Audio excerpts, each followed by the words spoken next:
السلام عليكم. نقطة مهمة جدا بخصوص صحة أطفالنا. الوقت اللي الأطفال بيقضوه قدام الشاشات، قدام التلفزيون أو الموبايل أو التاب. آخر دراسات أثبتت إن كل ما الوقت ده بيزيد، كل ما ده بيبقى ليه تأثير سيء جدا على الصحة النفسية والجسدية للأطفال.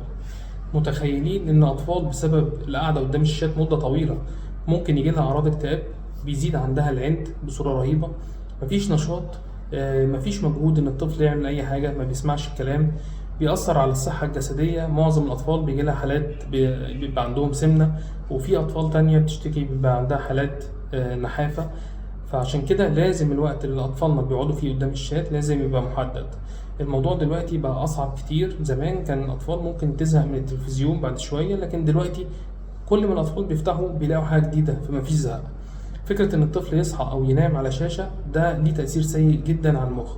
خلي بالكم إن الشاشات دي بتخلي الأطفال دايما تستقبل، لكن الأطفال لازم تشترك في أنشطة، لازم يكون في رسم، لازم يكون في لعب، لازم الطفل يعرف إن في حاجات تانية كتيرة ممكن هو يعملها عشان يشغل مخه.